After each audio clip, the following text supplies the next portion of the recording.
ಕೇಜ್ರಿವಾಲ್ ಜೊತೆ ಕೈ ಜೋಡಿಸ್ತಾರಾ ಕಾಂಗ್ರೆಸ್? ಮೋದಿಗೆ ಶಾಕ್ ಕೊಡ್ತಾರಾ ರಾಹುಲ್? ಹರಿಯಾಣ ವಿಧಾನಸಭೆ ಹಾಗೂ ಜಮ್ಮು ಕಾಶ್ಮೀರ ವಿಧಾನಸಭೆಗೆ ದಿನಾಂಕ ಘೋಷಣೆಯಾಗಿದೆ.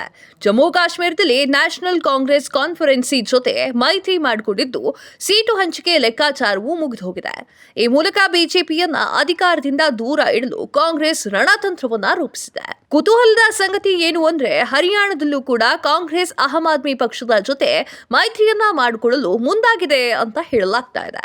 90 ಸಂಖ್ಯಾಬಲ ಹರಿಯಾಣ ವಿಧಾನಸಭೆಗೆ ಅಕ್ಟೋಬರ್ 5ರಂದು ಒಂದೇ ಹಂತದಲ್ಲಿ ಚುನಾವಣೆ ನಡೆಯಲಿದ್ದು, ಅಕ್ಟೋಬರ್ 8ರಂದು ಫಲಿತಾಂಶ ಪ್ರಕಟವಾಗಲಿದೆ.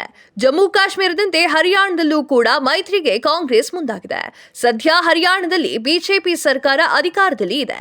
ಬಿಜೆಪಿಯನ್ನ ಅಧಿಕಾರದಿಂದ ದೂರವಿಡಲು ರಣತಂತ್ರವನ್ನ ರೂಪಿಸಿರುವಂತಹ ಕಾಂಗ್ರೆಸ್ ಎಎಪಿ ಜೊತೆ ಮೈತ್ರಿಗೆ ಮುಂದಾಗಿದೆ. ಈ ಕುರಿತು ಇತ್ತೀಚೆಗೆ ನಡೆದ ಕೇಂದ್ರ ಚುನಾವಣಾ ಸಮಿತಿಯ ಸಭೆಯಲ್ಲಿ ಚರ್ಚೆ ಕೂಡ ಮಾಡಲಾಗಿದೆ. 2024ರ ಲೋಕಸಭಾ ಚುನಾವಣೆಯಲ್ಲಿ ಎಎಪಿ ಕಾಂಗ್ರೆಸ್ ಇಂಡಿಯಾ ಮೈತ್ರಿಕೂಟ ಭಾಗವಹಿಸಿದ್ದು, ದೆಹಲಿಯನ್ನ ಹೊರತುಪಡಿಸಿದ್ರೆ ಹರಿಯಾಣ, ಗುಜರಾತ್, ಗೋವಾ ಮತ್ತು ಚಂಡೀಗಢನಲ್ಲಿ ಮೈತ್ರಿಯಾಗಿತ್ತು. ಈಗ ಹರಿಯಾಣ ವಿಧಾನಸಭೆಯಲ್ಲೂ ಕಾಂಗ್ರೆಸ್ ಎಎಪಿ ಮೈತ್ರಿ ಮಾಡಿಕೊಳ್ಳಲು ಮುಂದಾಗಿದೆ. ಹರಿಯಾಣದ ಹಾಲಿ 28 ಶಾಸಕರಿಗೆ ಟಿಕೆಟ್ ಸಿಗುವುದು ಬಹುತೇಕ ಪಕ್ಕಾ ಆಗಿದೆ. ಬುಧವಾರ ಮತ್ತೊಂದು ಸುತ್ತಿನ ಸಭೆ ನಡೆಯಲಿದ್ದು, ಬಳಿಕ ಅಭ್ಯರ್ಥಿ ಪಟ್ಟಿಯನ್ನ ಬಿಡುಗಡೆ ಮಾಡುವಂತಹ ಸಾಧ್ಯತೆ ಹೆಚ್ಚಾಗಿ ಕಂಡಿದೆ. 2019ರ ವಿಧಾನಸಭೆಯ ಚುನಾವಣೆಯಲ್ಲಿ ಬಿಜೆಪಿ 40, ಕಾಂಗ್ರೆಸ್ 31, ಜೆಜೆಪಿ 10, ಎಚ್ಎಲ್ಪಿ 1 ಹಾಗೂ 8 ಪಕ್ಷೇತರ ಗೆಲುವು ಸಾಧಿಸಿದ್ರು.